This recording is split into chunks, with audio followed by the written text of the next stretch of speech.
Today, in honor of my Green Bay Packers taking on the Dallas Cowboys for Week 5 of the 2019 NFL season, we are going to be making the best damn steak you will ever make at home. We're going to start by using a butter compound or making a butter compound, and then we will baste the steak in the butter compound. It's going to be fantastic. I'm super excited to get started on it. So without further delay, let's get into it, shall we?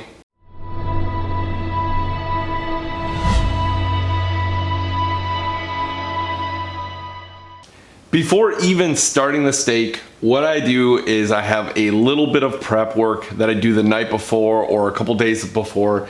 And what I'm gonna be making is a butter compound.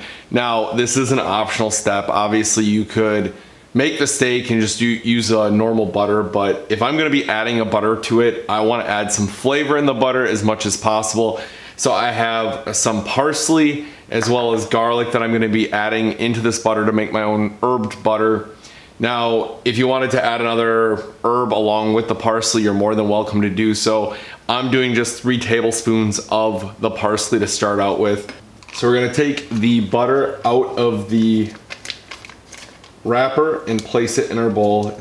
And to our stick of butter, we're gonna add the 3 tablespoons of parsley. It's more for color than anything. And then I'm gonna take a couple of these cloves of garlic. I'm going to use my garlic press.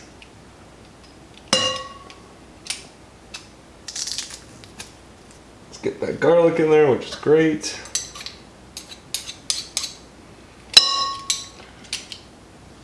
And then to it, we're going to add some pepper and a pinch of salt. It's already salted butter, so you don't need to add too much more salt to the salted butter, just a little pinch. And then I'm gonna kind of just mix it all together. It smells great. Nice fresh herbs on there that I just chopped, as well as that garlic.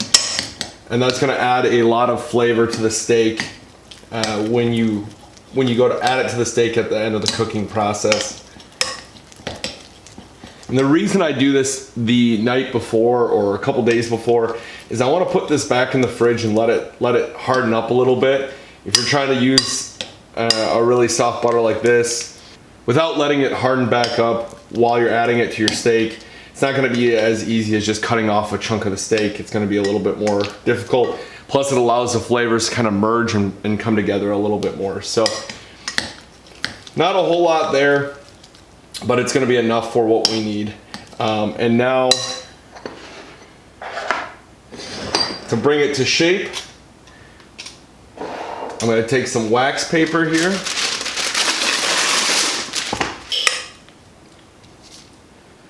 Add it to the wax paper.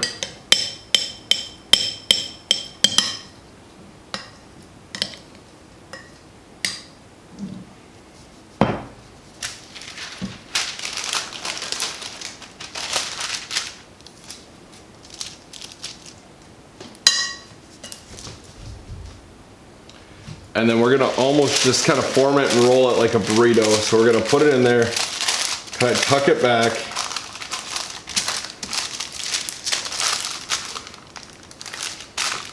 And then kind of twist the sides and roll it in.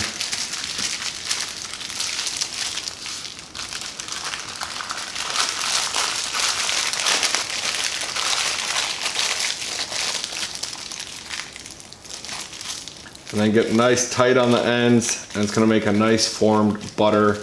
We're gonna throw it in the fridge now and let it sit a couple days to firm up. You could probably get away with doing it overnight, but I'm gonna let it sit just a couple days here and really let it firm up and let those flavors come together. So throw that in the fridge, and then we'll resume the steak in a couple days. It's been a couple days now. I've let my butter firm up. Now, I know I said earlier that this was optional. And what I meant by that is it's optional the same way brushing your teeth every day is optional. Now you could get by without doing it, but we're all gonna know and we're all gonna judge. So take the 30 seconds, make your butter compound, put it in the fridge, let it sit, let those flavors linger. It doesn't have to be overnight like I did, even if it's a couple hours. Let it sit a couple hours. It's gonna make a big difference to your steak and the final outcome of the product.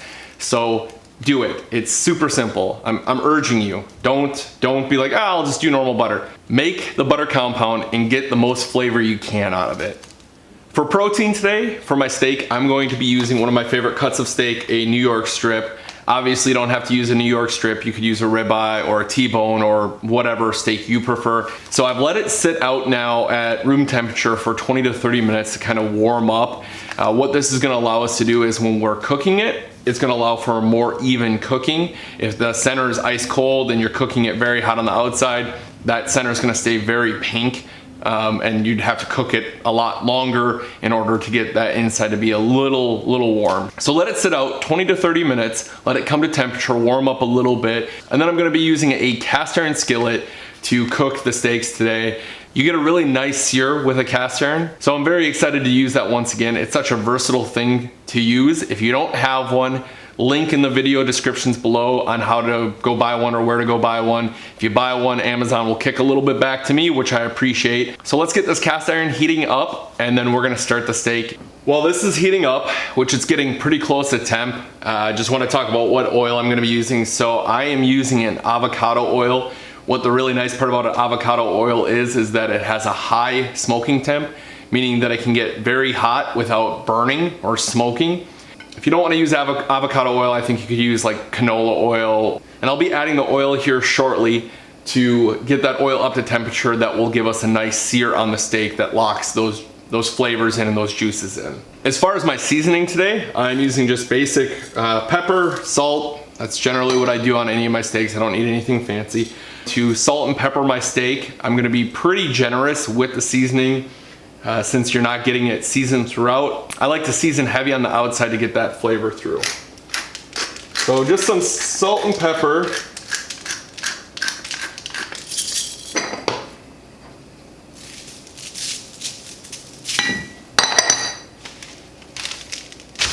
So we'll add our avocado oil here, since the pan's really nice and hot. And now we're gonna let since you see it smoking, we're gonna lay that in there. Allow it to cook 2 to 3 minutes on both sides. Give this a quick flip.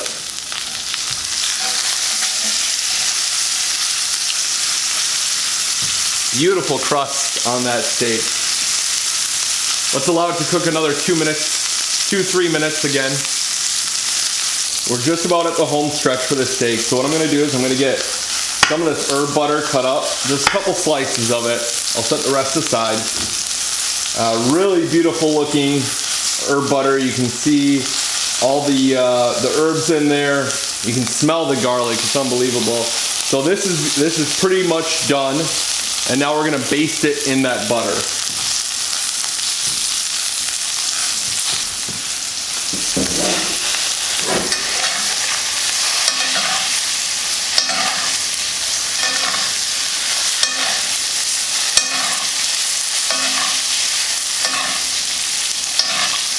We're gonna baste it for about 30 seconds. All right, then we'll remove the steak.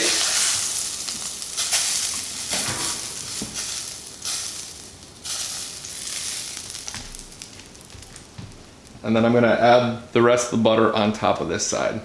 When you're to this point, let your steak rest for a minute. It'll actually allow all those juices to form up.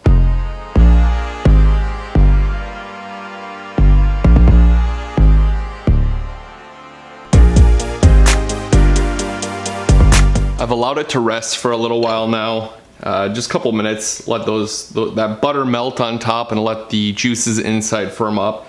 So what I'm gonna do is I'm gonna cut it in half and see how we're looking. Absolutely beautiful. Really, really excited to try this. It smells amazing. That the fresh herbs, the butter, the garlic all comes together and creates this amazing aroma to match with the steak. Beyond excited to try this. So I'm gonna just cut it. I'm not gonna cut it too thin because you don't wanna have it dry out. Usually I do a separate cut for the first bite, but honestly I can't wait. It smells incredible. It absolutely look just a beautiful steak. So I definitely need to bite in.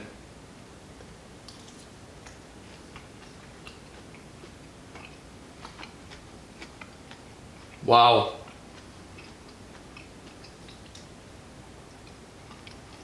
That crust on the steak is unbelievable. It holds in all those juices so well. And then that butter melted over top just adds so much extra flavor. Unbelievable. Probably the best steak I've ever made. Ever. Wow. So normally I eat the rest of the product after I finish the video, but with how good that steak was, I couldn't resist. I just ate all of it. Absolutely amazing, start to finish. Super simple to make. I urge you to try it. If you're not big into cooking, or if you're just learning how to cook, give this a try. Surprise your boyfriend, girlfriend, cat, whatever you got. Make a nice steak for the two of you and enjoy it. It's super simple and it's gonna impress anyone. That is gonna do it for me today. Thank you all so much for taking the time to watch. If you haven't done so already, do me a favor, like this video, subscribe to the channel. It really helps the channel grow and helps promote what we're doing here. Follow me on any of my social medias, The Green Bay Guy on Facebook, Instagram, Twitter. You can add me on Snapchat at The GB Guy. Really, I think that's it. I am super full from delicious steak. So until next time, go Pack Go.